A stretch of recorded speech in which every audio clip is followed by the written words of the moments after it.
Good evening all of you. शुभ संध्या। आप सभी को नमस्कार। मैं स्मिता टी क्लब में आप सभी शिक्षक गण का हार्दिक स्वागत करती हूँ।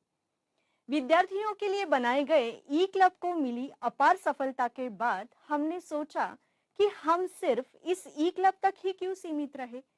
तो अब हम आप सभी के लिए इस टी क्लब के प्लेटफॉर्म को लेके आए हैं, जहां सभी शिक्षक एक दूसरे के साथ जुड़े रहेंगे। सभी शिक्षक अपने अनुभव को शेयर करेंगे। शिक्षकों के पेशेवर विकास के साथ ही उनका व्यक्तिगत विकास करना, यही इस टी क्लब का मुख्य उद्देश्य है। तो आइए, कुछ देंगे, कुछ ग्रहण करेंगे, नई शिक्षा नीति को जानेंगे, एक दूसरे के अनुभव के साथ अधिक संपन्न होंगे, क्योंकि शिक्षा ही इंसान की असली पहचान है। यही देती इंसान को ऊंचा आसमान है। तो इन्हीं खूबसूरत पंक्तियों के साथ हम आज के इस हिंदी सेशन को प्रारंभ करेंगे। हमारे टी क्लब के ही एक प्रमुख, श्रृंखला के एक मोती विनीत जी आज के इस सेशन के प्रमुख वक्ता है। विनीत जी हमारे साथ कई सालों से लेखक तथा संपादक रूप से जुड़े हुए हैं। इन्होंने कई सारे हिंदी तथा संस्कृत पाठ्य पुस्तकों का लेखन किया है। विश्वविख्यात मेयो कॉलेज में विनीत जी वरिष्ठ हिंदी प्रवक्ता के रूप में कार्यरत है। अपने 23 सालों के शिक्षण अनुभव के साथ विनीत जी ने हिंदी की अविरत सेवा की है। तो आइए स्वागत करती हूँ श्री विनीत उपाध्याय जी का।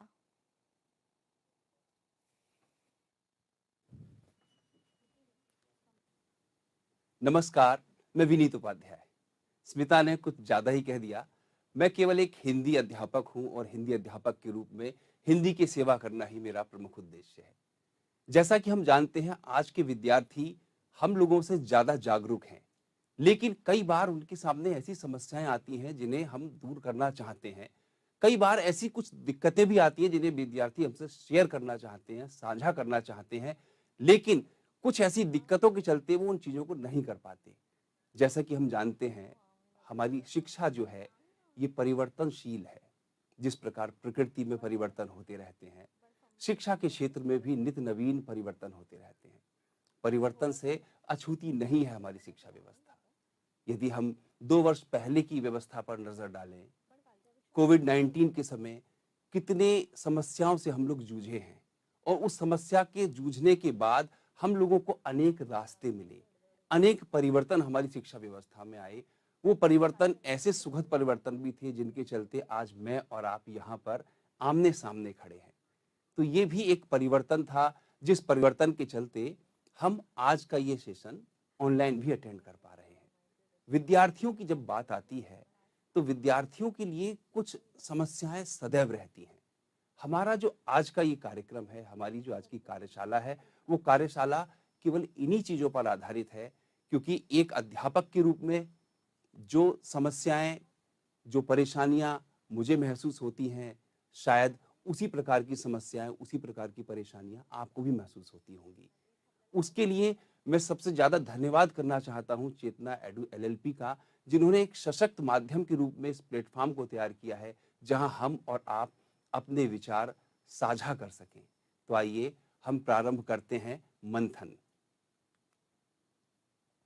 मंथन एक वो प्रक्रिया है जिसके पश्चात बहुत सी अच्छी चीजें हमें प्राप्त होती हैं। मैं यहाँ केवल अच्छी चीजों की चर्चा करूंगा, क्योंकि हमारा जो मंथन है वो मंथन उस मंथन के लिए है, उन विचारों के लिए है जो हम आज यहाँ प्राप्त करेंगे। एक अध्यापक के रूप में आप और हम जुड़कर उन चीजों पर चर्चा करेंगे जो चीजें हमारे विद्यार्थियों के विकास के लिए सबसे ज्यादा आवश्यक हैं। हमारी जो आज की चर्चा आधारित रहेगी, उसके मुख्य 3 भाग रहेंगे। पहला भाग हमारा है कि प्राथमिक कक्षाओं में आने वाली परेशानियां। दूसरे भाग में हम चर्चा करेंगे हिंदी शिक्षण को अधिक प्रभावी कैसे बनाया जाए, और तीसरे भाग में हम चर्चा करेंगे कि हिंदी को अन्य विषयों के साथ हम कैसे जोड़ सकते हैं। हमारे लिए प्रत्येक विद्यार्थी महत्वपूर्ण है, खास है, इसलिए उसके विकास के सारे अवसर उसे देना हमारा एक दायित्व है, हम अध्यापकों का ही कर्तव्य है। प्राथमिक शिक्षा में जब हम बात करते हैं कक्षा 1 से लेके कक्षा 8 तक की, बहुत सारी समस्याएं एक जैसी ही होती हैं। अध्यापक का नाम बदला हुआ हो सकता है, विद्यालय का नाम कुछ और हो सकता है, विद्यार्थी का नाम कुछ और हो सकता है, लेकिन वो समस्याएं सारी लगभग एक समान रहती हैं। और उन समस्याओं को दूर करने के लिए सबसे एक उचित माध्यम, सबसे सही व्यक्ति है अध्यापक। तो हम आज उसी चर्चा को आगे बढ़ाते हुए देखेंगे कि हम प्राथमिक कक्षाओं में किस प्रकार की समस्याओं से जूझते हैं एक अध्यापक के रूप में।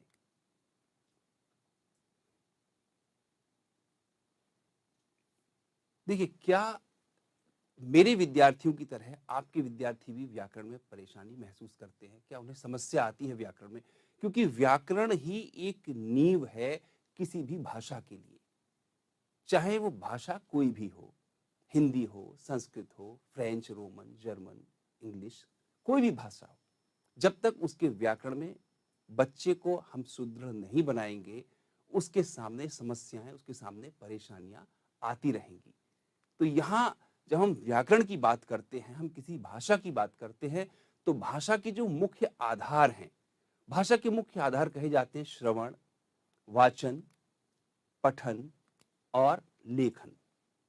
ये वो नींव है जिसे सुदृढ़ करना आवश्यक है किसी भी भाषा के विकास के लिए।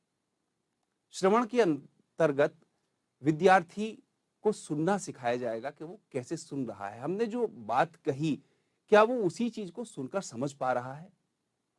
वाचन करते समय क्या उसके मस्तिष्क में आए विचारों को वो प्रकट करने में सक्षम है।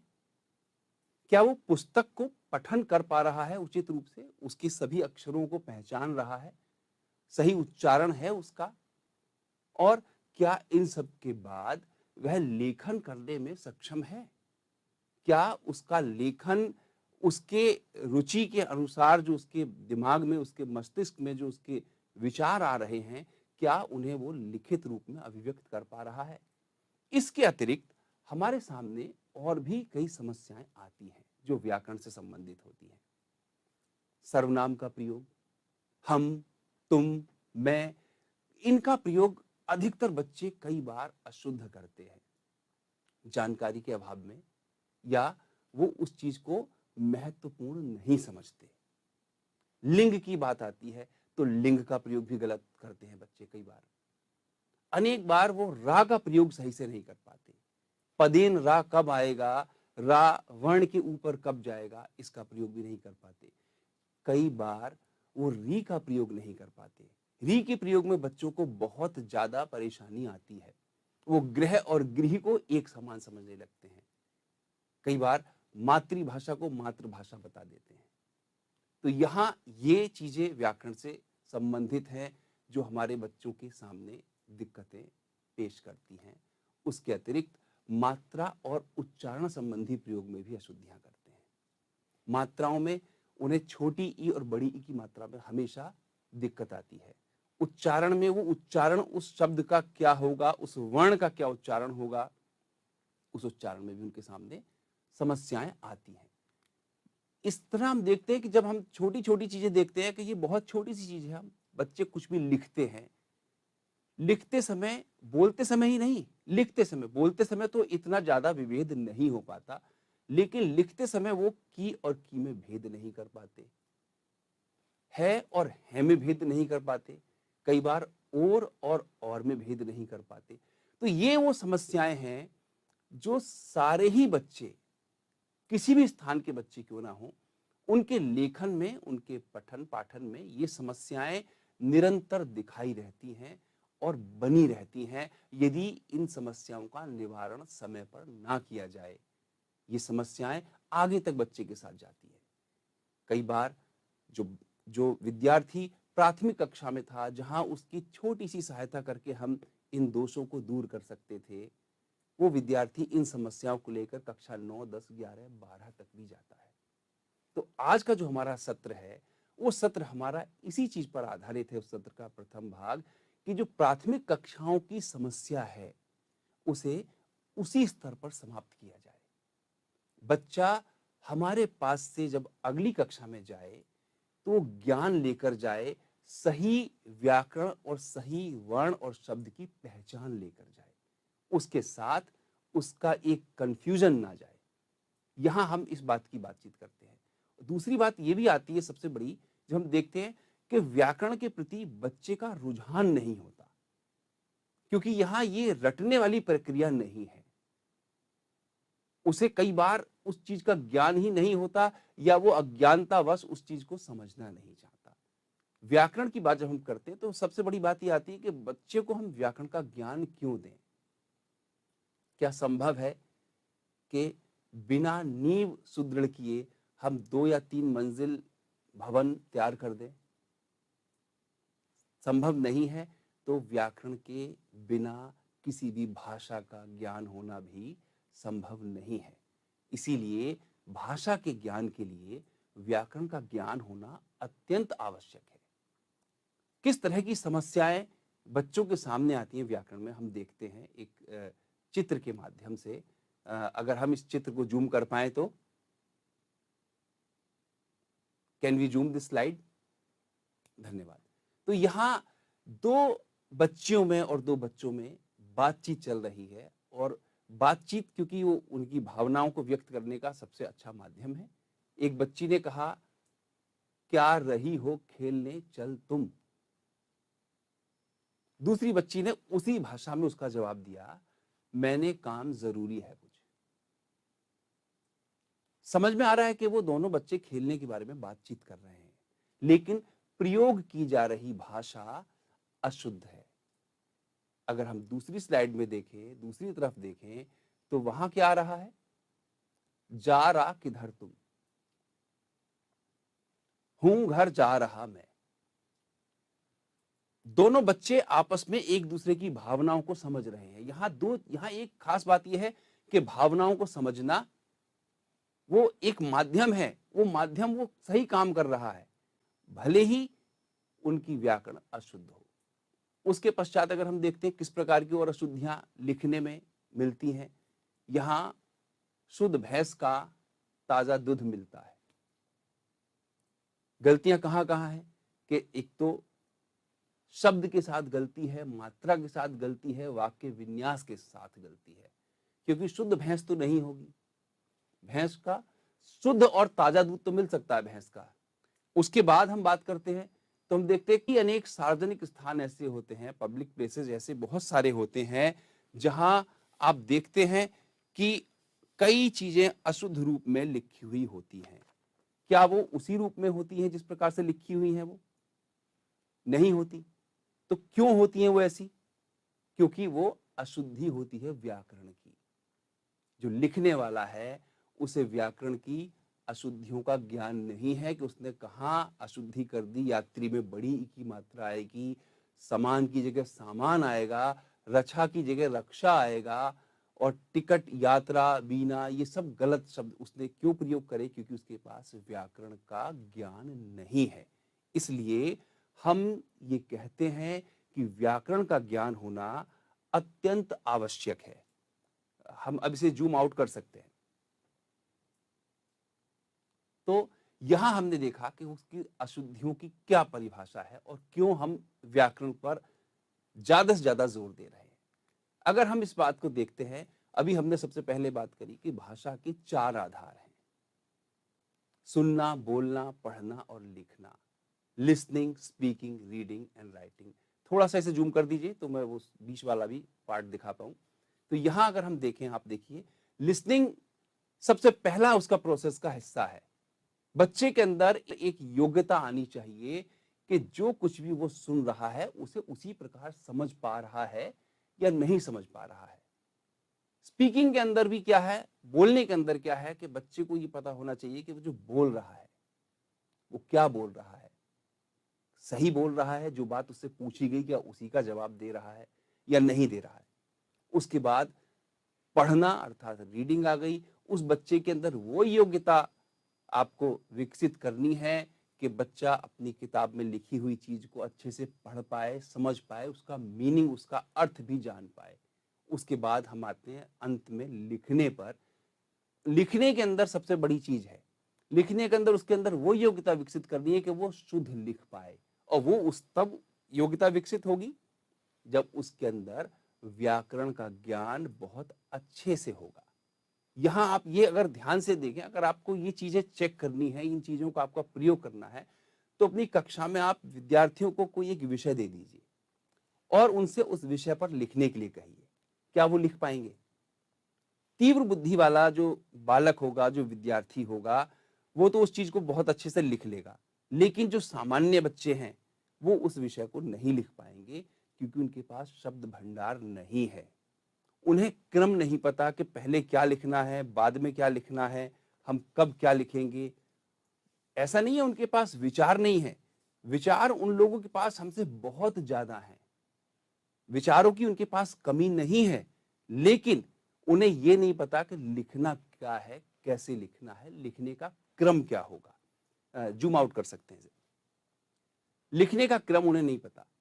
उसके साथ साथ इसी भाग का एक महत्वपूर्ण हिस्सा और है, बच्चे के अंदर भाव संप्रेषण करना, उन्हें भावना की सही अभिव्यक्ति का ज्ञान कराना। कई बार ऐसा होता है कि जो विषय पढ़ाया गया वो बहुत मार्मिक था या बहुत हास्यप्रद था, बच्चे के अंदर उन भावनाओं का विकास नहीं है, उसे ये नहीं पता, मर्म नहीं पता उसे मार्मिकता का। जब मार्मिक कोई दृश्य हमने दिखाया, उसे पढ़ाया, तो क्या आज के समय उस बालक का कंठ अवरुद्ध होता है? क्या गला भरता है? अगर नहीं भरता तो वो जिम्मेदारी भी हमारी और आपकी ही है। एक अध्यापक के रूप में हमें उन्हें अभिव्यक्ति और भावना दोनों को सही प्रकार से समझाना है कि किस प्रकार से उन्हें भाव अभिव्यक्त करना है और क्या भावना है जिसे सुनकर समझकर उनके उनके हृदय में किस प्रकार के भाव उत्पन्न हो रहे हैं। हाव भाव और ये सभी चीजें हमारी ही जिम्मेदारी है उन बच्चों को समझाने की। हमें उन्हें बताना है कि जब एक अध्यापक से बात करनी है तो किस तरह से बात करनी है, जब अपने माता पिता से बात करनी है तो वो बात किस प्रकार होनी चाहिए, जब हम किसी अनजान व्यक्ति से बात कर रहे हैं तो वो बात किस प्रकार होगी, जब हमारा कोई जानकार व्यक्ति है, हमारा कोई सम्माननीय व्यक्ति है तो हम किस प्रकार बात करें, मित्र के साथ हम कैसे बात करें। ये सारी चीजें, इन सारी चीजों में इन चीजों का बहुत महत्व है कि इन सब चीजों को केवल एक ही व्यक्ति अच्छे से उस बच्चे के अंदर डाल सकता है, वो है आप। आप एक अध्यापक के रूप में उसे ये चीजें समझाएंगे, वो बच्चा आजीवन आपको याद रखेगा। कई बार क्या होता है कि जब कोई बच्चा इतना अधिक प्रभावित हो जाता है किसी अध्यापक से कि वो उसकी बिल्कुल प्रतिकृति लगने लगता है, उसकी ये लगने लगता है कि वो अध्यापक के हाव भाव को बिल्कुल कॉपी कर रहा है, नकल कर रहा है। क्यों? क्योंकि वो उस अध्यापक से उस स्तर पर जुड़ गया है कि उसने अध्यापक की सारी चीजों को समझ लिया।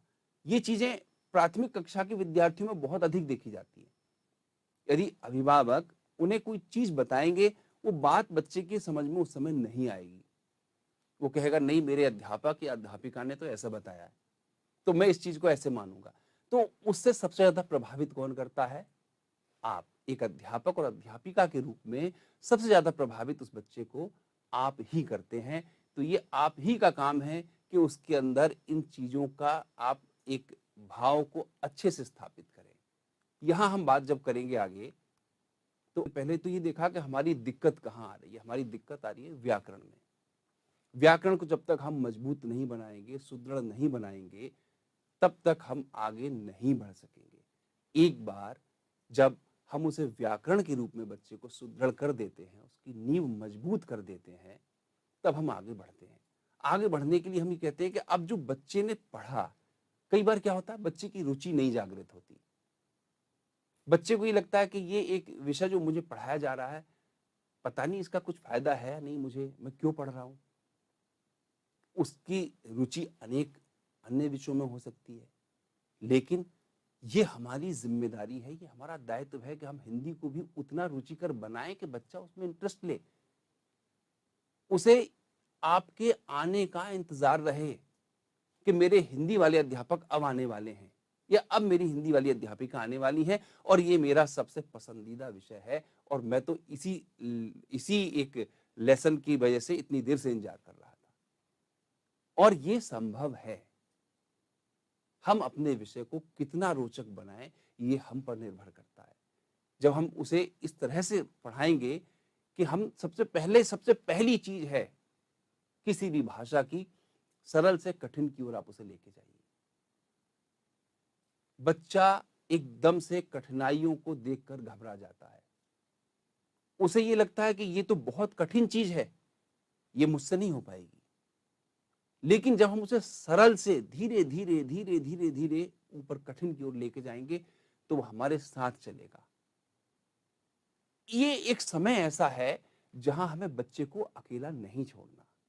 एक अध्यापक के रूप में हमें बहुत कुछ पता होता है, हम बहुत कुछ जानते हैं, हमें लगता है और बच्चे से ज्यादा तो जानते हैं सभी अध्यापक।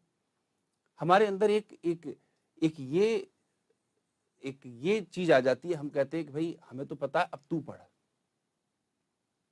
क्योंकि ये अब तुम्हारी जिम्मेदारी है, तुम इस कक्षा में हो, तुम्हें पढ़ना है।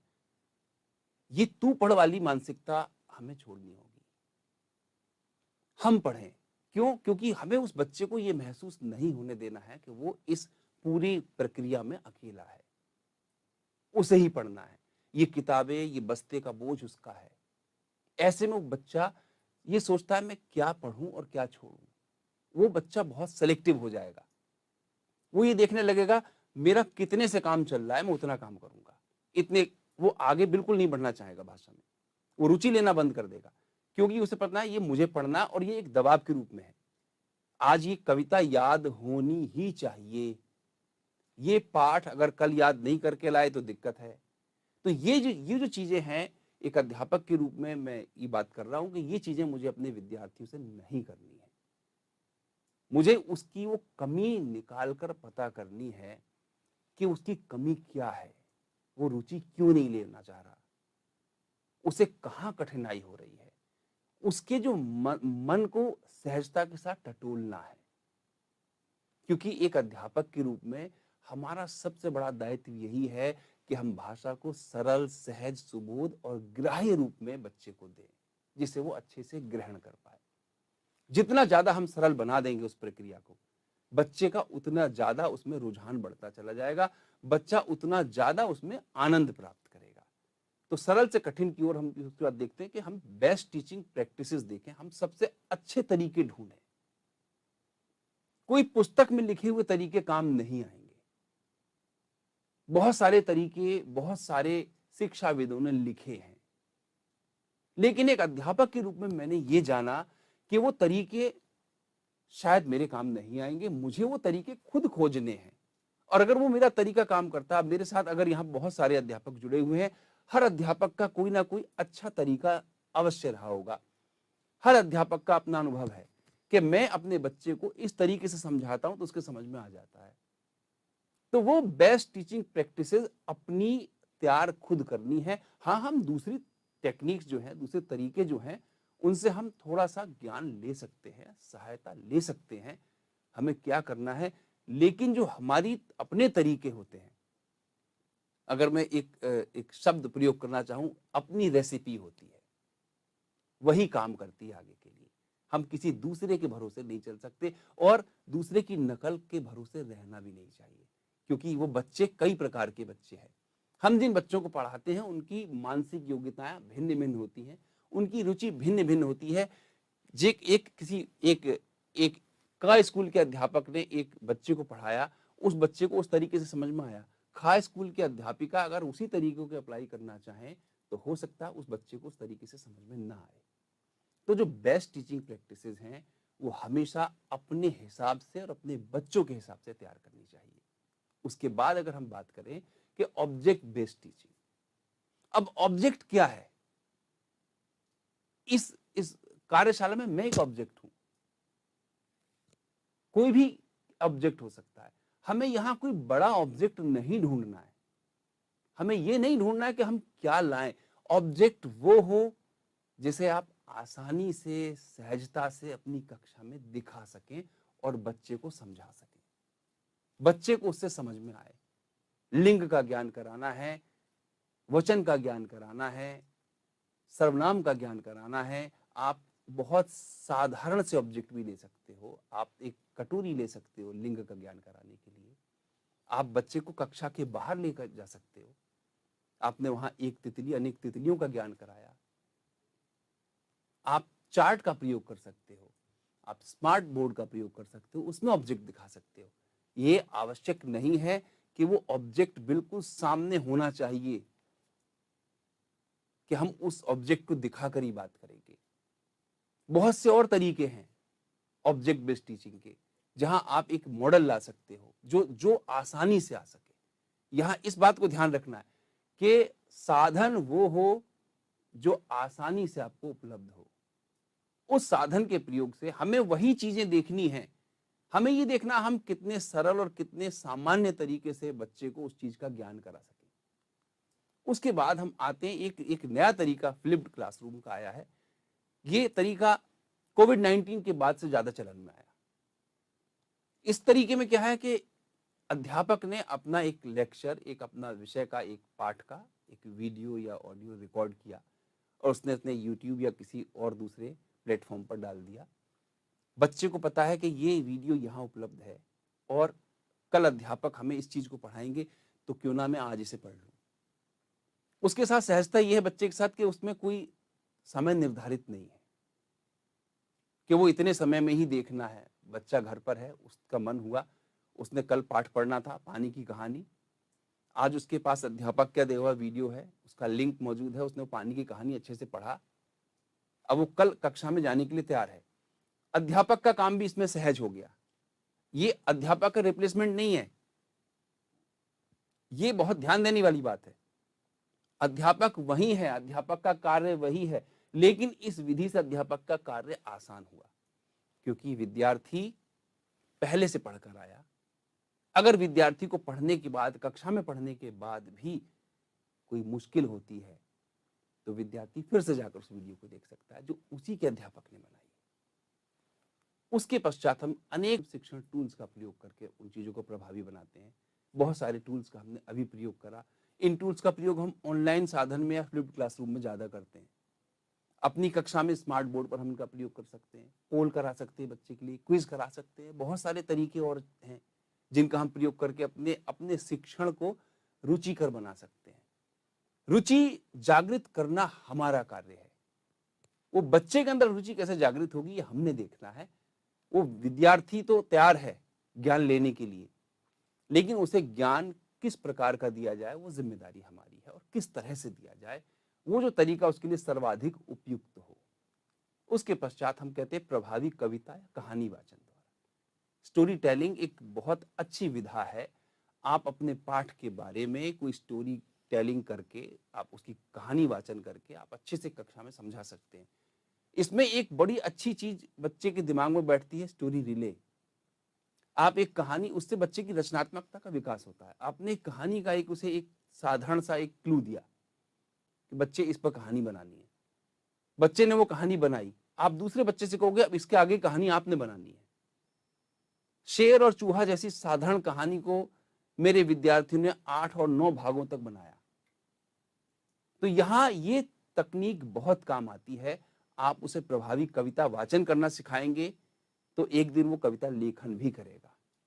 आप उसे कहानी वाचन के द्वारा रचनात्मकता की ओर ले जाएंगे तो एक दिन वो अपनी कहानी लिखकर आपको जरूर चौंकाएगा।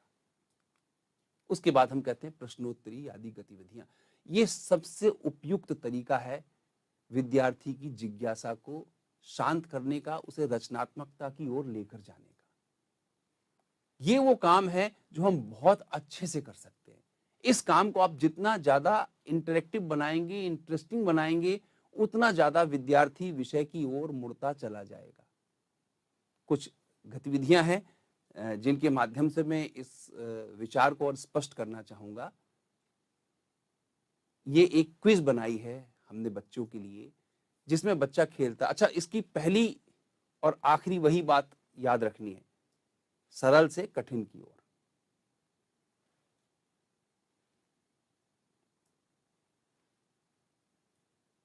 यहां हमने एक समय रखा बच्चे के लिए। आपको बच्चे को समय देना आवश्यक है। एक प्रश्न को लेकर बच्चा लगातार नहीं बैठ सकता। आपको उसे ये नहीं बताना है कि ये प्रश्न दे दिया अब आप सोचते रहो। अब बच्चा तो 5 मिनट भी लेगा। आपने उसे समय के साथ जोड़ दिया कि इस प्रश्न का उत्तर देने के लिए आपके पास केवल 15 सेकंड्स का समय है और आप 15 सेकंड को काउंट भी करेंगे उसके सामने। किस प्रकार करेंगे देखते हैं। Can we zoom this slide? देखिए, यहां बच्चे से प्रश्न पूछा गया, हिंदी भाषा की लिपि है। आपने से 4 उत्तर दे दिए। आप इसे बिल्कुल क्विज की तरह आयोजित कर सकते हैं, जैसे आजकल बहुत सारे टेलीविजन शोज में क्विज होती है। बच्चे को घड़ी भी चल गई यहां पर, तो 15 सेकंड का टाइम लेगी घड़ी।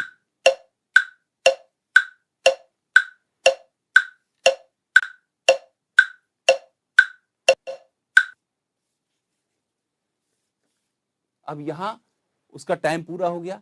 अगर बच्चे ने उत्तर दे दिया तो ठीक है, अन्यथा उसके उत्तर देने की जिम्मेदारी आपकी है। आपने उसका उत्तर दे दिया, इसका उत्तर होगा देवनागरी। इसी प्रकार के अन्य प्रश्न भी आप बच्चे से पूछ सकते हैं। आपने पहले सरल प्रश्न पूछा, अब आप उससे थोड़ा सा कठिन प्रश्न पूछेंगे कि इनमें अयुग्मवाह वर्ण है।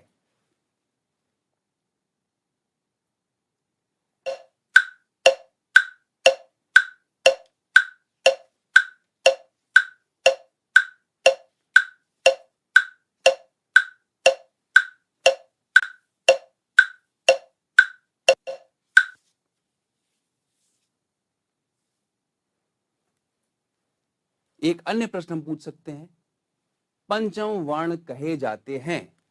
अब उसमें हमने उसे उत्तर दिए लिख के बच्चे को। फिर समय चालू हुआ, फिर बच्चे ने उत्तर बताए। हो सकता है बच्चा बिल्कुल सही उत्तर बता दे, हो सकता है बच्चे का उत्तर गलत हो। ऐसे में अगर गलत उत्तर है तो सही उत्तर की जिम्मेदारी आपकी है। इसी प्रकार के अन्य प्रश्नों को हम पूछ सकते हैं और पूछकर हम बच्चे से उसकी जागरूकता बढ़ा सकते हैं। अच्छा, इस प्रकार के खेलों को आप आयोजित कर सकते हैं। जो अनेक टीवी शोज आते हैं उनकी तर्ज पर। Can we zoom out? यहां बच्चे को उत्तर देना है, आपने उत्तर दे दिया। सबसे पहले हमने वर्णमाला से प्रारंभ किया था, उसके बाद हम शुद्ध शब्द तक आए। वर्णमाला का ज्ञान बहुत ज्यादा आवश्यक है। जैसा मैंने पहले बताया, वो नींव है। 5वीं 6ठी कक्षाओं तक आते आते भी बच्चों को वर्णमाला पूरी याद नहीं हो पाती। बच्चे को क्रम नहीं पता होता। क ख ग के बाद क्या आएगा उसे नहीं पता। च छ ज के बाद क्या आएगा विद्यार्थी को नहीं पता। क्या वर्णमाला का क्रम रहेगा, स्वर किसे कहते हैं, व्यंजन किसे कहते हैं, ये वो साधारण चीजें हैं जो बच्चे को कक्षा 3 तक बहुत अच्छे से याद और समझ आ जानी चाहिए। कई बार विद्यार्थी इन चीजों को लेकर कक्षा 8-9 तक जूझता रहता है। उसके मूल में कारण एक वही है कि या तो उसने व्याकरण में रुझान नहीं दिखाया, रुचि अपनी प्रदर्शित नहीं की, या उस पर अच्छे से ध्यान नहीं दिया। कई बार इस चीज के लिए हमें ये लगता है कि हम इस बच्चे को अब क्या 8वीं कक्षा में क्या वर्णमाला सिखाएंगे, लेकिन वो जिम्मेदारी कहीं ना कहीं हमारी ही है। अगर वो 7वीं 8वीं कक्षा तक आने के बाद भी वर्णमाला में, व्याकरण में अपने आप को अच्छे से समर्थ नहीं पा रहा है, तो ऐसे बच्चे का हाथ थामना हमारी जिम्मेदारी है। इसके बाद हम अगर ये जिस तरह की हमने गतिविधि आयोजित की, गतिविधि का केवल और केवल एक ही प्रयोजन है कि विद्यार्थी इस प्रकार की गतिविधियों के बाद विषय में रुचि और अधिक लेता है। सामान्य रूप से हम पूछें उससे कोई प्रश्न, तो सामान्य रूप से प्रश्न पूछा हुआ उतना ज्यादा अच्छा नहीं रहता, उसकी समझ में उतना अच्छे से नहीं आता। जब हम उसे थोड़ा विशेष बना दें, थोड़ा आकर्षक बना दें गतिविधि के माध्यम से, जैसे यहां हमने एक मुहावरे का प्रयोग किया है और विद्यार्थी से हमने पूछा कि आपको यहां क्या दिखाई दे रहा है।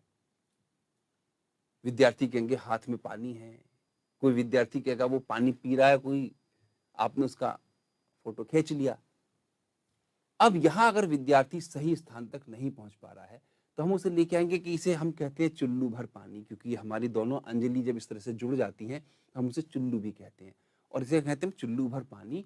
और इसके लिए हम एक उदाहरण भी देते हैं व्याकरण में मुहावरे का कि चुल्लू भर पानी में डूब मरना, अर्थात अत्यंत लज्जाजनक स्थिति में होना। एक छोटा सा फोटो, एक छोटी सी पिक्चर, 4 शब्द लिखे हुए हमारे विद्यार्थी को बहुत अच्छे से समझ में आएंगे।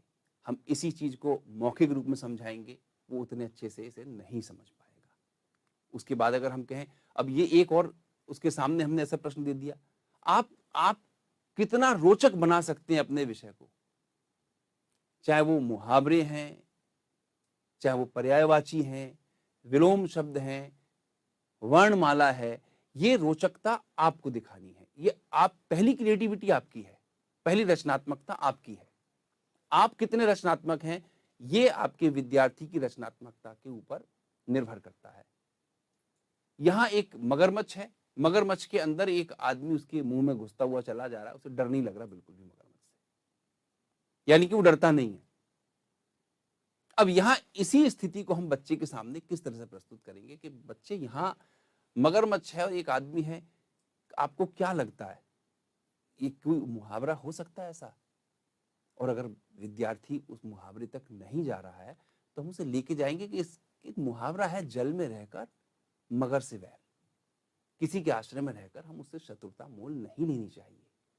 उसके पश्चात यहां एक बहुत साधारण सा तरीका है, हमने 2 गिलास लिए, एक गिलास में पानी है, एक गिलास में दूध है, बच्चे के सामने रख दिया कि बेटा ये मैंने आपके लिए एक चित्र दिया है, ये एक मुहावरा है, ये भी मैं आपको बताता हूं। जब आप इस मुहावरे का अर्थ से बताएंगे, दूध का दूध, पानी का पानी, सच और झूठ का ठीक फैसला, आप इस बात का यकीन मानिए वो विद्यार्थी इस उदाहरण को अपने जीवन में कभी नहीं भूलेगा, क्योंकि उसने इस तरीके से सीखा है। सिखाने के तरीके को हमें ज्यादा रुचिकर बनाना है, सहज बनाना है, सुबोध बनाना है। यहां एक शेर का चित्र है जो पानी पी रहा है, साधारण चित्र है, इसमें कोई ऐसी विशेष बात नहीं है। जब हम विद्यार्थी से पूछेंगे तो वो उनमें से 20-30% विद्यार्थी तो यही कहेंगे कि वो शेर पानी पी रहा है सर, मैडम शेर पानी पी रहा है। हम कहेंगे ठीक है, पानी कहाँ पी रहा है? कोई विद्यार्थी कहेगा वो किनारे पर खड़ा हुआ है, किसी सरोवर या तालाब के या नदी के। हम किनारे पर खड़े हुए तक आ गए, विद्यार्थी किनारे तक आ गया है। अब हमने उससे पूछा किनारे को और क्या क्या कहते हैं? पर्यायवाची, क्योंकि हम पढ़ा चुके हैं तो पर्यायवाची के लिए हम पूछ रहे हैं किनारे को और क्या कहते हैं। एक विद्यार्थी किनारे का अर्थ तट बताता है, तट है, आप तट तक आ गए। आपने पूछा आप कभी किसी धार्मिक स्थान पर गए हैं, किसी गंगा या यमुना नदी के किनारे? विद्यार्थी ने कहा हाँ हम गए हैं, और ज्यादातर विद्यार्थी जाए हुए होते हैं। वहां जहां आप स्नान करते हैं या जहां पूजा करते हैं, आचमन करते हैं, वो उस किनारे को क्या कहते हैं, उस तट को क्या कहते हैं? विद्यार्थी का उत्तर अवश्य आएगा कि वो घाट होता है, गंगा का घाट। आप इस तरह भी पूछ सकते हैं, आपने कभी किसी पुस्तक में कभी कहीं किसी धोबी को वस्त्र धोते देखा है, उस स्थान को क्या कहते हैं? उस स्थान को घाट कहते हैं। आपका यही उत्तर है जो आपको बच्चे से निकलवाना था कि घाट घाट का पानी पीना। ये घाट पर खड़े होकर पानी पी रहा है, और घाट घाट का पानी पीना एक मुहावरा है जिसका अर्थ है तरह तरह के अनुभव प्राप्त करना या जगह जगह के अनुभव होना। कहने का उद्देश्य ये है कि हमारे पास तरीके बहुत सारे हैं, उनमें से कौन सा तरीका किस बच्चे के लिए सर्वाधिक उपयुक्त होगा, इसकी खोज हमें ही करनी है। अब यहां हम केवल एक चित्र दे रहे हैं, कुछ नहीं पूछ रहे, कुछ नहीं बता रहे बच्चे से, हम कह रहे हैं एक चित्र हो रहा है, बच्चे आप इस चित्र को डिस्क्राइब करो, क्या हो रहा है? बच्चा सीधे से कहेगा, उसका सहज उत्तर आएगा कि यहां एक व्यक्ति उल्लू का चित्र बना रहा है। दूसरा बच्चा कहेगा एक व्यक्ति उल्लू बना रहा है। आपको झट से यही बताना, हाँ उल्लू बनाना एक मुहावरा है।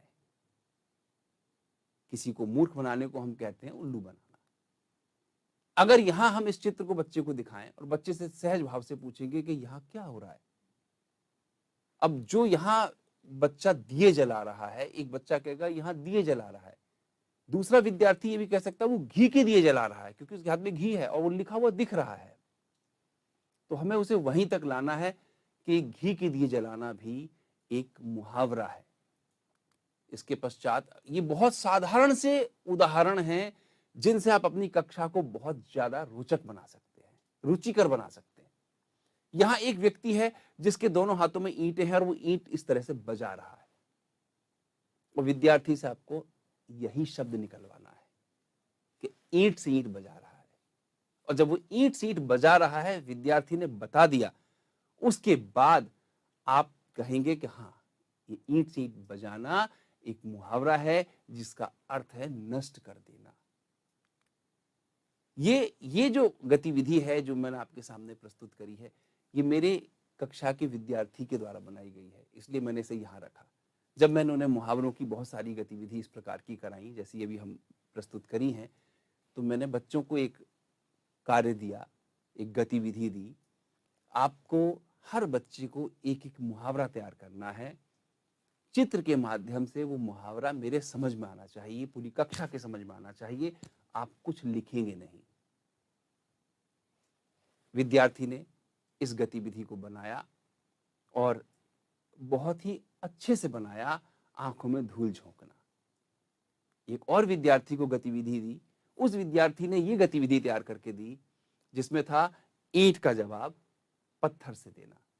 तो कहने का अर्थ यह है कि कोई भी स्थिति पर आप इस प्रकार की अपनी शिक्षण गतिविधि तैयार कर सकते हैं। अब जैसे यहाँ ये एक चित्र आया, वो नमक डाल रहा है और नीचे दाल है, तो विद्यार्थी तो ये कहेगा दाल में नमक डाल रहा है, लेकिन उस दाल में नमक डाल रहा में हमें उत्तर मिल चुका है, दाल में नमक। तो यहां हम लोग इस चीज को देखेंगे कि हमें ये क्या करना है, किस तरीके से हमें इसे आयोजित करना है।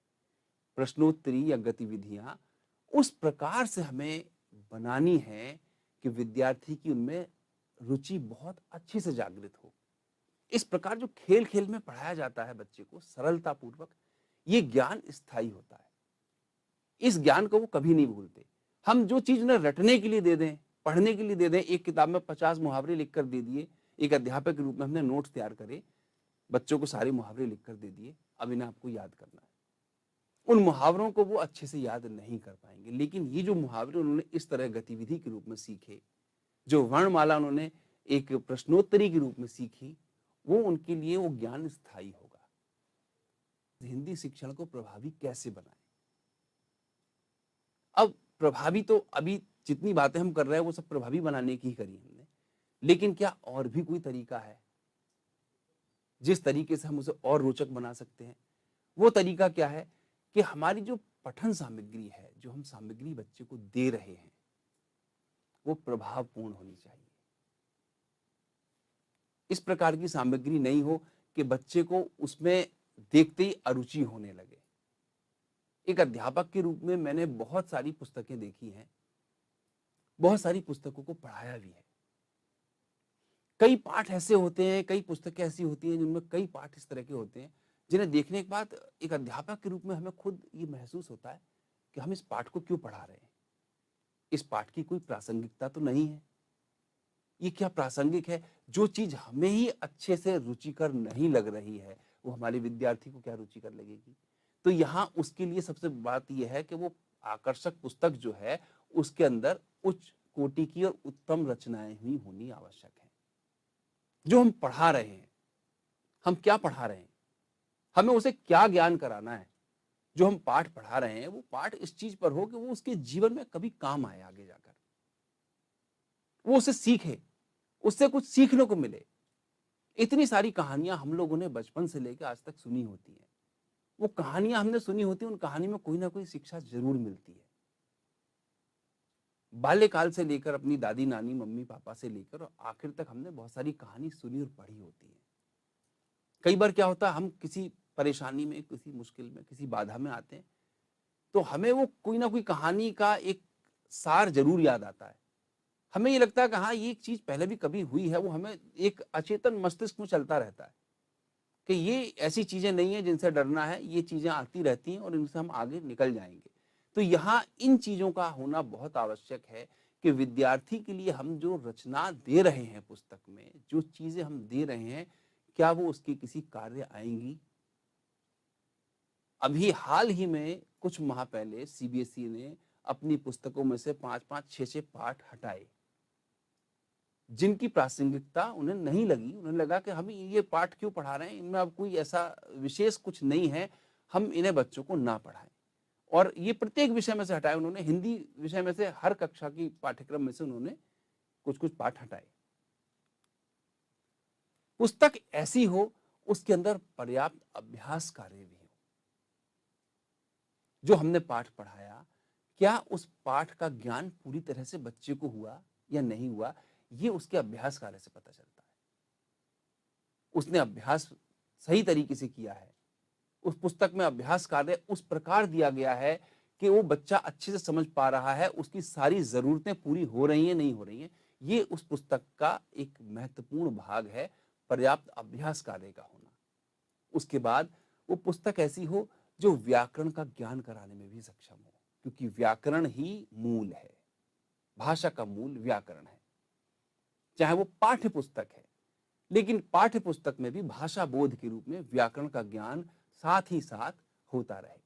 उसके पश्चात दृश्य श्रव्य सामग्री का प्रयोग उचित रूप से किया गया है या नहीं। जो नई शिक्षा पद्धति है उसमें दृश्य श्रव्य सामग्री को विशेष रूप से बताया गया है कि ये चीज आवश्यक चीज है, क्योंकि विद्यार्थी जो चीज, जो विषय, जो पाठ इन माध्यमों से समझता है वो उसे बहुत समय तक याद रहता है। तो यहाँ हमने ये चीजें ध्यान, जब हमने बात करी प्रभावपूर्ण पठन सामग्री की, तो उसमें मुझे ये कहना जरूरी है कि ये हमें क्यों चाहिए, क्यों ऐसा हम बात कर रहे हैं कि वो पुस्तक ऐसी हो जिसके अंदर ये विशेषताएं हो। क्योंकि हर विद्यार्थी को स्पेशल चाहिए कुछ, हर विद्यार्थी की आवश्यकताएं अलग अलग हैं। हमारा दायित्व है उसमें उन सभी चीजों को अच्छे से जागृत करना, उन सभी गुणों को जागृत करना। क्या हम इस स्लाइड को जूम कर सकते हैं? Can we zoom this slide? देखिए, तो यहां हमने स्पेशल शब्द क्यों कहा? क्योंकि स्पेशल शब्द से वो चीजें प्रकट हो रही हैं जिन्हें हमें अपने बच्चे को अच्छे से पढ़ाना है, उन्हें सिखाना है। Social skill development, emotional, ethical and life skills, सामाजिक कौशल विकास, भावनात्मक, नैतिक और जीवन कौशल, ये जागृत करना हमारा कार्य है, पुस्तक का कार्य है। पुस्तक में वो माध्यम है, पुस्तक जिससे विद्यार्थी जुड़ा रहता है, क्योंकि शिक्षक और पुस्तक दोनों ही महत्वपूर्ण हैं। शिक्षक और पुस्तक का एक ऐसा संबंध है कि शिक्षक और पुस्तक दोनों की आवश्यकता विद्यार्थी को रहती है। पी से होता है फिजिकल एंड मोटर डेवलपमेंट, शारीरिक और मोटर विकास। ई से हो गया एक्सपीरियंशियल लर्निंग, अनुभव जनित अधिगम और रचनात्मक विकास। सी अर्थात कॉग्निटिव डेवलपमेंट, संज्ञानात्मक विकास। आई से हो गया इंटीग्रेटेड न्यूमेरेसी एंड लिटरेसी, एकीकृत संख्यात्मकता और साक्षरता बहुविषयक। ए से हो गया आर्टिस्टिक एंड कल्चरल डेवलपमेंट, कलात्मक और सांस्कृतिक विकास। एल से हो गया भाषा, साक्षरता तथा संचार कौशल, बहुभाषावाद, language literacy and communication skills. ये स्पेशल का अर्थ है कि यहाँ विद्यार्थी को क्या चाहिए। नई शिक्षा नीति जो आई है उसके आधार पर अगर हम बात करें तो मैं एक इस पुस्तक के बारे में बात करना चाहूंगा कि जो हिंदी विल पुस्तक है, मैं धन्यवाद भी देना चाहूंगा साथ में चेतना एडू एलएलपी को कि उन्होंने ये पुस्तक इस रूप में तैयार की है कि ये पुस्तक इन सारी चीजों को बहुत अच्छे से पूर्ण करती है। किस प्रकार पूर्ण करती है? क्योंकि बच्चे का स्वभाव क्या होता है? बच्चे का स्वभाव है क्रियाशील होना। वो क्रिया को करते हुए देखकर ज्यादा अच्छे से समझता है, और वो पढ़कर और लिखकर जो जानता है उससे ज्यादा ध्यान वो देता है दृश्य श्रव्य सामग्री में। और ये पुस्तक उसे पूर्ण रूप से हम लोगों को प्रदान करती है। Can we zoom out? तो यहां जब हम बात करते हैं कि इस पुस्तक के क्या उद्देश्य हैं, इसमें क्या ऐसी खासियत है जिस पुस्तक के बारे में मैंने बात करी, विद्यार्थियों को धारा प्रवाह और प्रभावी ढंग से बोलने और पढ़ने के लिए इस पुस्तक में सशक्त बनाने के माध्यम दिए। भाषा के प्रति आकर्षित कैसे होंगे वो, उन्हें कैसे उत्साहित करना है और हिंदी भाषा का उपयोग करके अपने जीवन का हिस्सा कैसे उन्हें बनाए। हम ये जो हिंदी भाषा है ना, ये हम इसलिए नहीं पढ़ा रहे कि बच्चे को पढ़ के कोई परीक्षा पास करनी है। हम इसे इसलिए पढ़ा रहे हैं कि बच्चे को इस चीज का गर्व हो कि मैं हिंदी भाषी हूं, मैंने हिंदी भाषा का अच्छे से ज्ञान किया है। तो ये पुस्तक जो है सीखने की प्रक्रिया को प्रत्यक्ष, संवादात्मक और मनोरंजक बनाती है। विषय को और अधिक प्रभावी बनाने के लिए इसमें एक क्यूआर कोड दिया हुआ है, जिसके बारे में मैं आपको बताना चाहूंगा। जैसे ये खट्टे अंगूर, हमने एक कहानी ली, इसके ऊपर एक काले रंग का आपको वो क्यूआर कोड दिख रहा है। बच्चा उस क्यूआर कोड को स्कैन करता है। जहां हमने अभी दृश्य श्रव्य सामग्री की बात की थी, जिसके लिए नई शिक्षा पद्धति में विशेष प्रयोजन बताया गया है, यहाँ हम विद्यार्थी को हमने एक खट्टे अंगूर के माध्यम से एक चित्र कथा दी। इस चित्र कथा को विद्यार्थी ने देखा।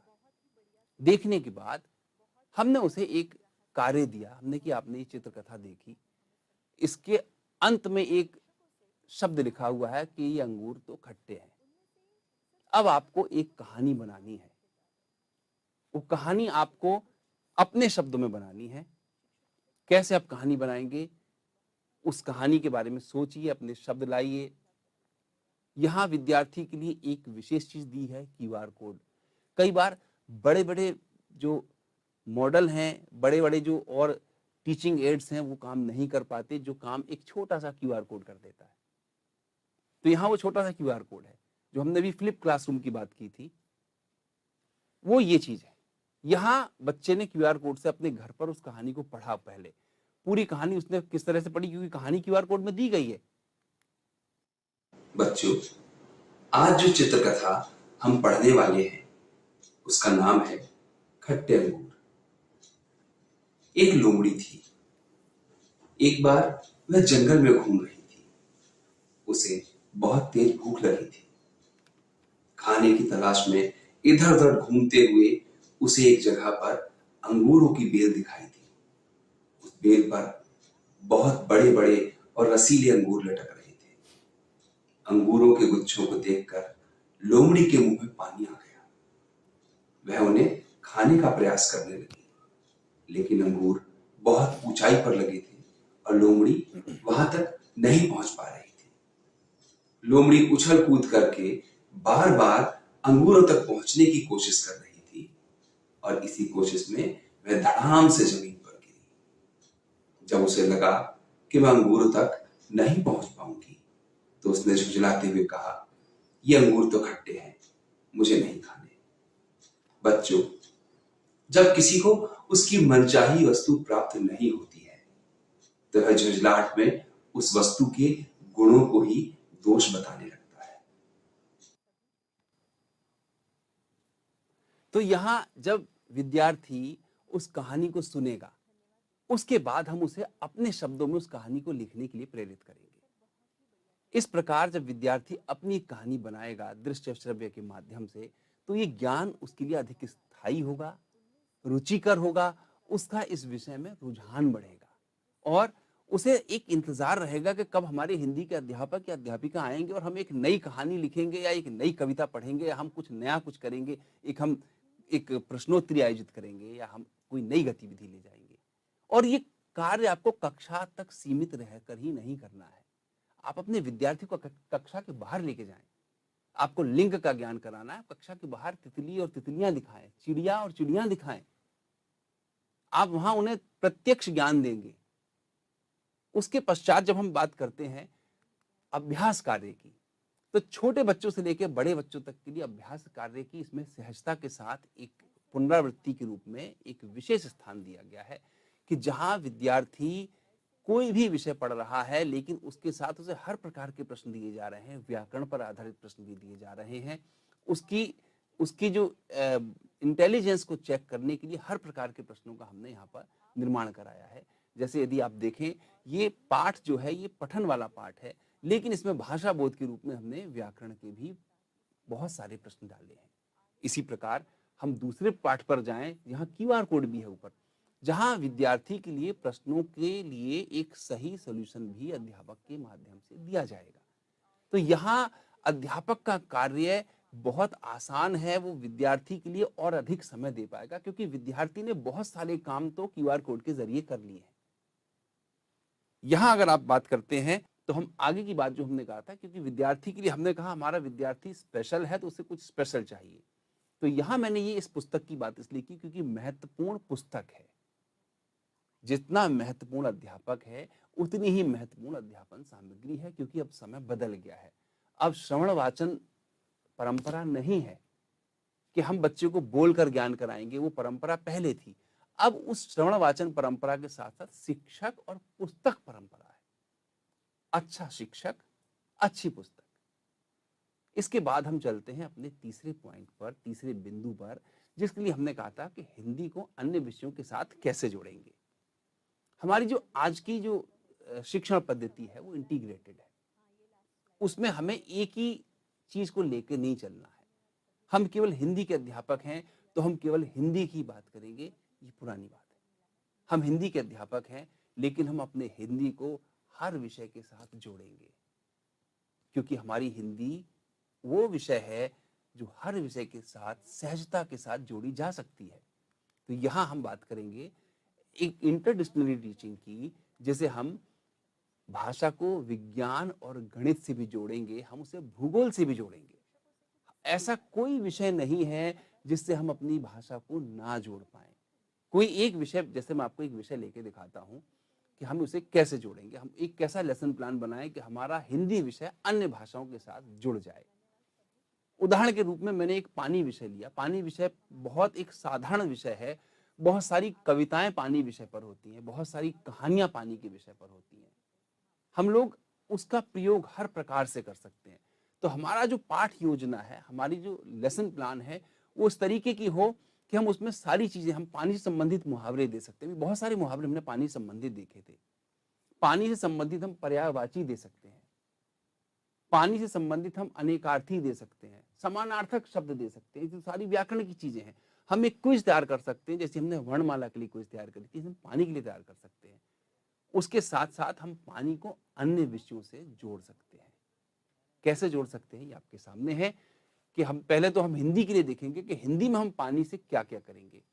हिंदी में जब हम पानी की बात करेंगे तो हम विद्यार्थी से हमें ये एक उम्मीद रहेगी कि उसके आदर्श वाचन को ध्यान से सुनेगा, विषय वस्तु को पढ़ेगा, अर्थ ग्रहण करके उसकी शिक्षा ग्रहण करेगा, उसकी पठन पाठन में वृद्धि होगी, लेखन क्षमता का विकास होगा, पर्यायवाची के रूप में, पत्र लेखन के रूप में, संवाद लेखन के रूप में। ये सारी चीजें वो हिंदी भाषा में सीखेगा। उसके अतिरिक्त क्या है, अगर हिस्ट्री से आप जोड़ेंगे तो हिस्ट्री से पानी बहुत अच्छे से जुड़ जाएगा। हिस्टोरिकल इंपॉर्टेंस ऑफ वाटर आप बताएंगे उसे। सिंधु घाटी सभ्यता पानी से जुड़ी हुई है। साइंस में आप जोड़ेंगे तो आप पानी का कंपोजिशन की बात करेंगे उससे। आपके साथ ये सारे अध्यापक जुड़ेंगे। आप देखिए पाठ योजना लगभग 8 से 10 कालांश के लिए बनाई गई है। वो केवल एक हिंदी के अध्यापक के लिए नहीं है।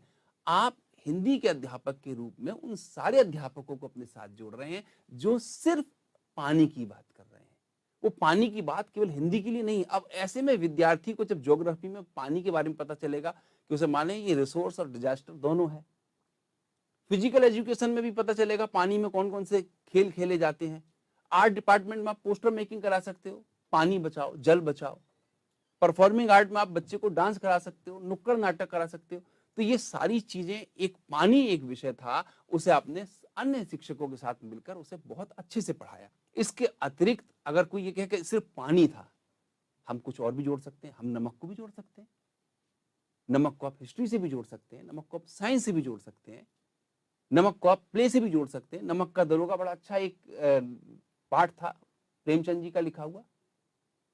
इसके अतिरिक्त हमारी पुस्तक में, हिंदी विल में अनेक पाठ ऐसे हैं जो मैंने आपके सामने के पानी, सब्जियों का संसार, नन्हा पौधा, प्रकृति गोद में डॉल्फिन, पेड़, झरना, माउंट आबू। ये कौन सा पाठ ऐसा नहीं है जैसे हम अन्य विषयों के साथ नहीं जोड़ सकते।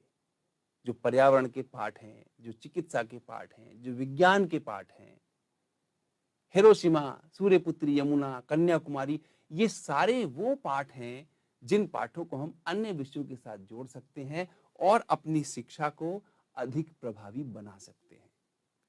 ये जो मंथन जो आज था, जो मंथन आपने हमने किया, ये इस मंथन में ना दो लोग हैं, आप इसे अन्यथा ना लें। ये जो स्नेक के हेड की तरफ है ना, ये मैं हूं, आप लोग उधर वाले हैं। तो ये मंथन जो हमने आज करा, मंथन हमेशा फलदायक होता है और मुझे उम्मीद है कि आज के इस विचार मंथन के सार्थक परिणाम निकलेंगे। मैं ये स्नेक हेड वाला हूं, इस बात को ध्यान रखेंगे। आकर्षक पुस्तक, इंटीग्रेटेड टीचिंग, व्याकरण ज्ञान, प्रभावी हिंदी शिक्षण, सारी चीज हमने आज यहाँ देखी और उसके साथ हमने अपना मंथन किया। धन्यवाद विनीत जी, धन्यवाद सभी शिक्षकगण। सर बहुत ही बढ़िया सेशन रहा सर आज का। सभी शिक्षकों से काफी उम्दा प्रतिसाद मिला है हमें। सर शिक्षकों से कुछ सवाल आ रहे हैं। उनमें से एक सवाल लगातार पूछा जा रहा है कि हम ऐसा क्या करें जिससे हिंदी विषय में विद्यार्थियों की रुचि बनी रहे।